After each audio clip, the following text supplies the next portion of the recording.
Assalamualaikum dear students, welcome to the platform of Naina Academy. I am your host Mohammad Zulqarnain.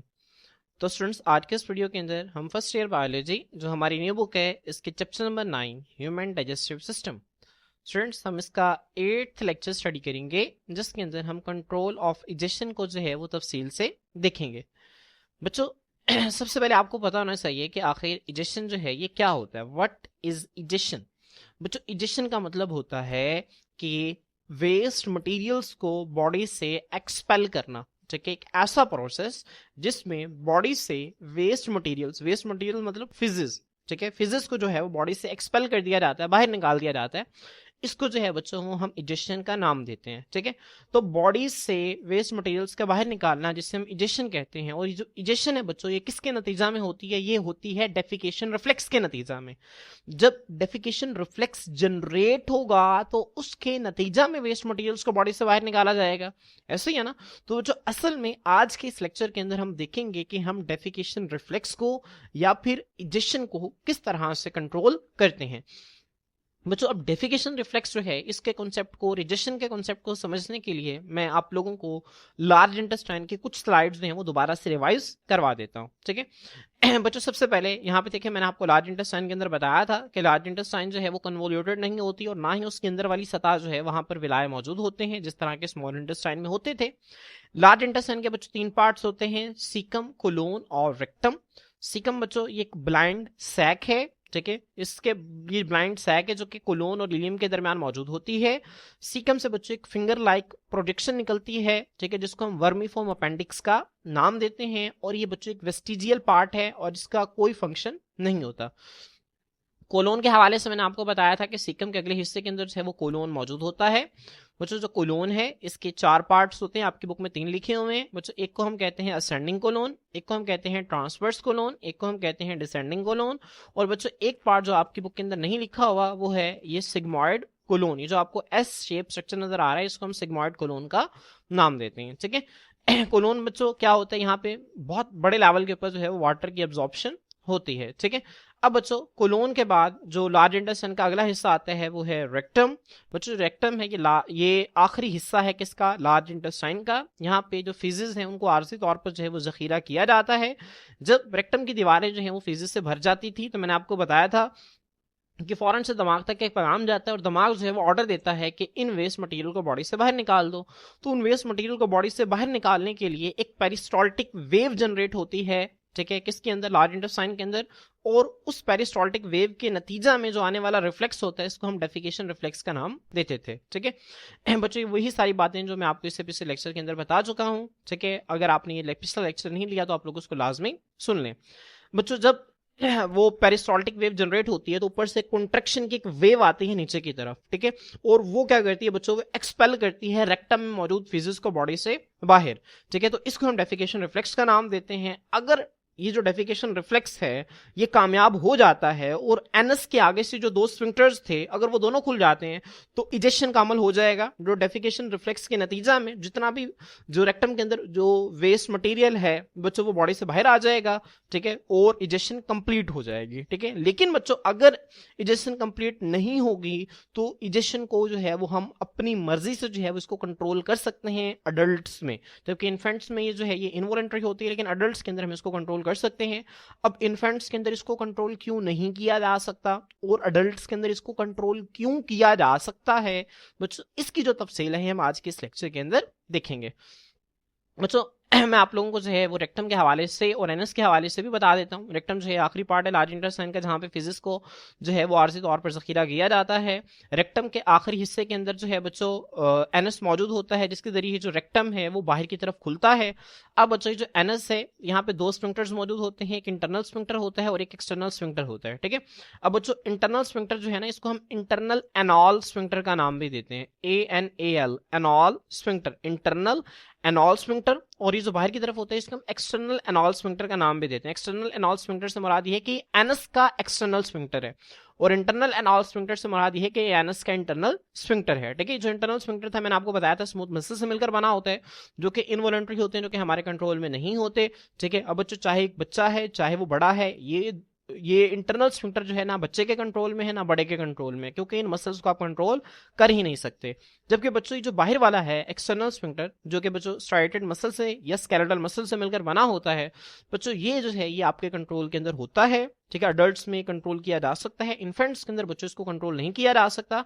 लेकिन जैसे जैसे एक बच्चा जो है बड़ा होता है तो वो सीख लेता है कि किस तरह से उसने इस एक्सटर्नल स्फिंक्टर जो है इसको कंट्रोल करना है। ठीक है, इसके बाद बच्चों मैंने आपको डेफिकेशन रिफ्लेक्स बताया था कि नॉर्मल हालात के अंदर जब रेक्टम जो है वो फुजला से भर जाता है तो इसके नतीजा में एक रिफ्लेक्स का मतलब होता है इनवॉलेंट्री मूवमेंट, ठीक है, इनवॉलेंट्री एक्शन, एक इनवॉलेंट्री एक्शन जनरेट होता है जिसके नतीजा में बॉडी फिजिक्स को बॉडी से बाहर निकाला जाता है। ठीक है, लेकिन आप जो है वो इस डेफिकेशन रिफ्लेक्स को अडल्ट्स के अंदर जो है वो कंट्रोल कर सकते हैं, लेकिन बच्चों के अंदर आप इसको कंट्रोल नहीं कर सकते। और बच्चे जो हैं वो जब बड़े होते हैं तो वो सीख जाते हैं कि किस तरह से वो इस डेफिकेशन रिफ्लेक्स को जो है वो कंट्रोल करेंगे। ठीक है, तो बच्चों ये वही बातें हैं जो हम पिछले लेक्चर के अंदर पढ़ चुके थे, मैंने आप लोगों को दोबारा रिवाइज कर दिया ताकि आपको आज का लेक्चर समझने में आसानी हो। बच्चों आए अब हम जो है वो बाकायदा इजेशन को स्टार्ट करते हैं। बच्चों इजेशन की डेफिनेशन आपकी बुक में नहीं लिखी हुई, लेकिन आप लोग जो है वो इसको लाजमी तौर पर अपनी बुक के ऊपर लिख लें। Egestion is the process, egestion एक ऐसा प्रोसेस है ऑफ एक्सपेलिंग, एक्सपेलिंग का मतलब होता है ठीक है बाहर निकालना, जबरदस्ती बाहर निकालने को कहते हैं। ठीक है, एक्सपेल कर देना, बाहर निकाल देना। अनडाइजेस्टेड, अनडाइजेस्टेड का मतलब होता है गैर हजम शुदा और वेस्ट मटेरियल्स, या फिर जो वेस्ट मटेरियल्स होते हैं ठीक है जो कि फुजला होते हैं उनको फ्रॉम द बॉडी जिस्म से। डाइजेशन एक ऐसा प्रोसेस है जिसमें हम गैर हजम शुदा या फिर जो फजूल मटेरियल्स होते हैं जो फुजला होते हैं उनको जिस्म से बाहर निकालते हैं। इस प्रोसेस को जो है वो हम डाइजेशन का नाम देते हैं। ठीक है, डाइजेशन के डेफिनेशन के बाद आप यहाँ पे नोट की हेडिंग देंगे, इसके बाद आप यहाँ पे लिखेंगे the involuntary reflex for digestion in infants and the voluntary control in adults. बच्चों ध्यान में रखें, इन्फेंट्स मैंने आपको बताया था 1 साल से कम उम्र बच्चे को हम इन्फेंट कहते हैं। अब बच्चों उन इन्फेंट्स में जो एक्सपेलियन है, जबरदस्ती बॉडी से बाहर निकालना है वेस्ट मटेरियल्स को या अनडाइजेस्टेड मटेरियल को, उसके लिए बच्चों जो डेफिकेशन रिफ्लेक्स है वो उनके कंट्रोल में नहीं होता। इसी वजह से हम इसको डेफिकेशन रिफ्लेक्स को यहाँ पे इनवॉलेंट्री रिफ्लेक्स का नाम दे रहे हैं क्योंकि वो उनके कंट्रोल में नहीं है। तो बच्चों में इजेशन के लिए जो इनवॉलेंट्री रिफ्लेक्स है एक, और दूसरा अडल्ट्स के अंदर जो उसी जो डेफिकेशन रिफ्लेक्स है उसको वॉलंटरी कंट्रोल करना, उसको अपनी मर्जी से कंट्रोल करना। बच्चों ये 2 स्टेजेस को रिप्रेजेंट करता है। कौन कौन सी 2 स्टेजेस हैं? एक है न्यूरोलॉजिकल डेवलपमेंट और एक है मस्कुलर डेवलपमेंट। आपकी बुक के अंदर न्यूरोलॉजिकल एंड मस्कुलर डेवलपमेंट के नाम से लिखा हुआ है, लेकिन मैंने इसको अलग अलग करके लिख दिया है। बच्चों ये 2 स्टेजेस को रिप्रेजेंट करता है, one is the neurological development और दूसरी है मस्कुलर डेवलपमेंट। बच्चों आपने इस चीज को समझना है, अब इस चीज को आपने समझना है। अब जो होता ये है कि जब रेक्टम के अंदर जो है वो फिजिस आते हैं और रेक्टम जो है वो आपका फिजिस से भर जाता है, जिस तरह आप यहाँ पे देख सकते हैं, यहाँ पे बच्चे जो रेक्टम है ये फिजिस से स्टूल से जो है वो मुकम्मल तौर पर भर गया है। अब बच्चों जब ये भर जाता है तो यहाँ से पैगाम जाता है ठीक है ब्रेन को। अब बच्चों ब्रेन तक पैगाम जाने से पहले पैगाम जो है वो स्पाइनल कॉर्ड को जाता है, फिर स्पाइनल कॉर्ड जो है वो ब्रेन के हायर सेंटर्स तक पैगाम को भेजता है। अब बच्चों जैसे ही पैगाम जाता है तो स्पाइनल कॉर्ड जो है बच्चों वो पैगाम भेजता है कि इस वेस्ट मटेरियल को बॉडी से बाहर निकाल दो, इस वेस्ट मटेरियल को बॉडी से बाहर निकाल दो। अब बच्चों जब स्पाइनल कॉर्ड से पैगाम आता है कि इस वेस्ट मटेरियल को बॉडी से बाहर निकाल दो, तो फौरन से बच्चों यहाँ पर ये जो अंदर की तरफ स्फिंक्टर मौजूद होता है जो कि स्मूथ मसल से मिलकर बना होता है, ये बच्चों स्फिंक्टर जो है वो ओपन हो जाता है। लेकिन जो बाहर की तरफ जो स्फिंक्टर है जो कि स्ट्राइटेड मसल से मिलकर बना होता है, ये अभी भी क्लोज रहता है, ये ओपन नहीं होता, क्योंकि ये जो है ये आपके कंट्रोल के अंदर है। अब बच्चों ये तब ओपन होगा जब आपके ब्रेन के जो हायर सेंटर्स हैं, हायर सेंटर से मुराद है सेरेब्रल कॉर्टेक्स। बच्चों जो ब्रेन का सेरेब्रल कॉर्टेक्स है इसको आपके इस टॉपिक के अंदर हायर सेंटर्स ऑफ ब्रेन का नाम भी दिया गया है।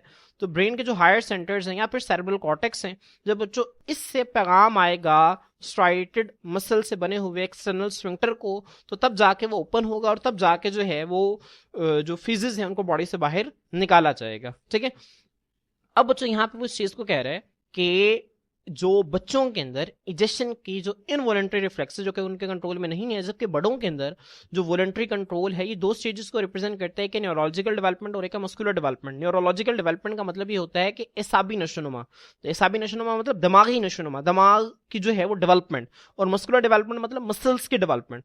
अब बच्चों एक बच्चे जो है उसकी अभी ब्रेन की सही तरह से नशोनुमा नहीं होती, ठीक है, जो ब्रेन एक बच्चा है उसके सेरेब्रल कॉर्टेक्स जो है वो भी सही तरह से डेवलप जो है वो नहीं होता, सही तरह से वो जो है वो स्केलेटल मसल्स की जो मूवमेंट है उसको कंट्रोल नहीं कर पाता। लेकिन जैसे जैसे बच्चा बड़ा होता है, वो खुराक लेता है, उसके सेरेब्रल कॉर्टेक्स जो है वो नशोनुमा करता है, तो आहिस्ता आहिस्ता वो जो सेरेब्रल कॉर्टेक्स है वो बॉडी में मौजूद जितने भी स्केलेटल मसल्स या स्ट्राइएटेड मसल्स हैं उनको कंट्रोल कर लेता है, ठीक है। तो अब बच्चों दिमाग का नशोनुमा करना इसे न्यूरोलॉजिकल डेवलपमेंट कहते हैं, और फिर दिमाग के नशोनुमा के नतीजा में मसल्स का डेवलप करना और मसल्स का कंट्रोल हो जाना इसको मस्कुलर डेवलपमेंट कहते हैं, ठीक है। तो बच्चों के अंदर जो है ना मस्कुलर डेवलपमेंट सही तरह से हुई होती है और ना ही जो है वो न्यूरोलॉजिकल डेवलपमेंट सही तरह से होती है, दिमागी नशोनुमा। लेकिन बड़ों के अंदर जब डेफिकेशन रिफ्लेक्स कंट्रोल में आ जाता है तो उनके अंदर जो है वो मसल की डेवलपमेंट भी हो जाती है और एसाबी नशोनुमा न्यूरोलॉजिकल डेवलपमेंट भी हो जाती है, ठीक है। तो अब बच्चों यहाँ पे असल में वो इस चीज को रिप्रेजेंट करना चाह रहा है, वो कह रहा है कि बच्चों में इजेशन इनवॉलेंट्री है और बड़ों के अंदर वॉलेंट्री है। ये दो चीजों को रिप्रेजेंट करती है कि जैसे जैसे एक बच्चा जो है वो बड़ा होता है तो उसके अंदर न्यूरोलॉजिकल डेवलपमेंट और मस्कुलर डेवलपमेंट, इसकी दो स्टेजेस जो है ये मुकम्मल हो जाती हैं, ठीक है। तो बच्चों उम्मीद करता हूँ कि आपको इस लाइन की जो है वो बेहतर अंदाज से समझ आ गई होगी। अब बच्चों आगे जो है वो आप हेडिंग देंगे इजेशन इन इन्फेंट्स की। तो यहाँ पे देखें बच्चों, इन इन्फेंट्स के अंदर egestion is an involuntary reflex. Egestion जो है वो एक इनवॉलेंट्री रिफ्लेक्स है। इनवॉलेंट्री रिफ्लेक्स का मतलब ये है कि जो कि एक ऐसा रिफ्लेक्स जो कि उनके कंट्रोल में नहीं है, mediated by the spinal cord. और बच्चों इसको कौन जनरेट करता है? ये स्पाइनल कॉर्ड जनरेट करता है, ठीक है। आपने इस पॉइंट को भी ध्यान में रखना है। इन्फेंट्स के अंदर इजेशन जो है वो इनवॉलेंट्री रिफ्लेक्स है जो कि स्पाइनल कॉर्ड की मदद से जनरेट किया जाता है, ठीक है। वेयर जहां पर रेक्टल डिस्टेंशन का मतलब यह है कि रेक्टम की दीवारों का फैलना। जब रेक्टम के अंदर फिजिस भर जाएंगे तो रेक्टम की दीवारें फैलेंगी। इस रेक्टम की दीवारों के फैलने के लिए हम लफ्ज इस्तेमाल करते हैं रेक्टल डिस्टेंशन। अब जब रेक्टम की दीवारें फैलती हैं तो वो ट्रिगर करती हैं। ट्रिगर का मतलब क्या होता है? स्टार्ट करवाते हैं किसको? एक ऑटोमेटिक रिलैक्सेशन को। अब जो उसमें होता यही है कि जैसे रेक्टम की दीवारें फैलती हैं तो फौरन से पैगाम जाता है पहले स्पाइनल कोड को फिर ब्रेन को। तो स्पाइनल कोड जो है बच्चों वो क्या करता है, वो ऑटोनॉमिक नर्वस सिस्टम के जरिए बच्चों जो इंटरनल एनॉल स्फिंक्टर है, जिसको हम इंटरनल स्फिंक्टर का नाम भी देते थे, उसको ऑर्डर देता है कि तुम जो है वो खुल जाओ। जब इंटरनल एनॉल स्फिंक्टर को स्पाइनल कॉर्ड की तरफ से ऑर्डर आता है तो वो रिलैक्स कर जाता है। जब वो रिलैक्स करता है, ठीक है, तो बच्चों आगे सिर्फ जो है वो बाहर एक्सटर्नल स्फिंक्टर के खुलने की देर है। जब एक्सटर्नल स्फिंक्टर जो है वो खुलेगा तो वो जो फीजेस हैं जो कि रेक्टम के अंदर जमा हुए हैं वो बॉडी से बाहर आ जाएंगे। अब बच्चों के अंदर चूंकि उस एक्सटर्नल स्फिंक्टर को कंट्रोल करने के लिए ना तो मस्कुलर डेवलपमेंट है और ना ही ब्रेन के हायर सेंटर्स के डेवलपमेंट है, तो बच्चों वो भी जब जैसे ही जो है वो इंटरनल स्फिंक्टर ओपन होता है तो एक्सटर्नल स्फिंक्टर भी फौरन से खुल जाता है और जो फीजेस हैं वो फौरन से बॉडी से बाहर आ जाते हैं। इसका मतलब ये है कि जो डेफिकेशन रिफ्लेक्स था बच्चों के कंट्रोल में नहीं था। क्यों नहीं था? क्योंकि बच्चों के अंदर ना ही न्यूरोलॉजिकल डेवलपमेंट सही तरह से हुई है अभी और ना ही मस्कुलर डेवलपमेंट हुई है, ठीक है। तो असल में बच्चों यही बात जो है उसने यहाँ पे लिखी हुई है। मैं यहाँ पे देखिए दोबारा रिपीट कर देता हूँ कि बच्चों के अंदर जो इजेक्शन है ये इनवॉलेंटरी रिफ्लेक्स है जिसको स्पाइनल कॉर्ड के जरिए पैदा किया जाता है, जहां पे रेक्टम की दीवारों के फैलने से एक खुद ब खुद रिलैक्सेशन होती है इंटरनल एनॉल स्फिंक्टर की। इंटरनल एनॉल स्फिंक्टर जब खुद ब खुद रिलैक्स करता है, खुल जाता है, एंड एक्सपेलियन ऑफ वेस्ट और फुजला को बॉडी से बाहर निकाल दिया जाता है। अब बच्चों दिस अकर्स, ये होता है बिकॉज क्योंकि हायर ब्रेन सेंटर्स से मुराद क्या है बच्चों? जो मैंने आपको बताया था सेरेब्रल कॉर्टेक्स के लिए यहाँ पे हायर ब्रेन सेंटर्स का लफ्ज इस्तेमाल हो रहा है। और सेरेब्रल कॉर्टेक्स बच्चों ये हमारे ब्रेन का वो हिस्सा है जो कि हमारी बॉडी के स्केलेटल मसल्स की मूवमेंट को कंट्रोल करता है, ठीक है। तो ये बच्चों ये तब होता है जब हमारे हायर ब्रेन सेंटर्स हैं, ठीक है, वो रिस्पॉन्सिबल होते हैं, वो जिम्मेदार होते हैं फॉर वॉलंटरी कंट्रोल के लिए, are not yet fully developed, वो अभी तरह से मुकम्मल तौर पर सही उनकी नशोनुमा नहीं हुई होती। ये इस वजह से होता है, ठीक है। मैं उम्मीद करता हूँ कि आप लोगों को इसकी समझ आ गई होगी कि बच्चों के अंदर अभी न्यूरोलॉजिकल डेवलपमेंट भी होनी है और मस्कुलर डेवलपमेंट भी होनी है। बच्चों के अंदर डेफिकेशन रिफ्लेक्स इनवॉलंटरी इस वजह से है क्योंकि उनके अंदर अभी एक्सटर्नल एनॉल स्फिंक्टर को कंट्रोल करने के लिए ब्रेन के जो हायर सेंटर्स हैं जिसे हम सेरेब्रल कॉर्टेक्स कहते हैं अभी ये भी डेवलप नहीं हुए, और अभी ठीक है, और ये भी डेवलप नहीं हुए, अभी मसल्स भी सही तरह से डेवलप नहीं हुए। तो बच्चों होपफुली आपको यहाँ तक चीजें जो है वो क्लियर हो गई होंगी। इसके बाद बच्चों यहाँ पे देखें एडिशन इन अडल्ट है बच्चों। इससे पहले यहाँ पे स्पाइनल कोड देख लें। स्पाइनल कोड बच्चों ये एक कोऑर्डिनेटर का काम करता है आपकी बॉडी के अंदर। जिस तरह ब्रेन एक कोऑर्डिनेटर का काम करता है इसी तरह चाहिए स्पाइनल कोड भी आपकी बॉडी के अंदर फंक्शंस को कंट्रोल करता है। और ये स्पाइनल कोड है आपकी रीढ़ की हड्डी के अंदर मौजूद होता है, ठीक है। इसकी जो डिटेल है बच्चों उसको इंशाल्लाह हम जो है वो सेकंड ईयर के अंदर पढ़ेंगे। स्पाइनल कोड और ब्रेन दोनों को हम तफसील से पढ़ेंगे, लेकिन अभी आपने जो पॉइंट्स मैंने आपको बताए वो आपने याद रखने हैं। इसके बाद बच्चों इजेक्शन इन अडल्ट है। देखिए इन अडल्ट्स के अंदर इजेशन बिकम्स वॉलंटरी। ये जो इजेशन का मतलब क्या है कि वेस्ट मटेरियल्स को बॉडी से बाहर निकालना, फुजरा को बॉडी से बाहर निकालना, ये वॉलंटरी हो जाता है। वॉलंटरी का मतलब ये अब कंट्रोल में आ जाता है। क्यों?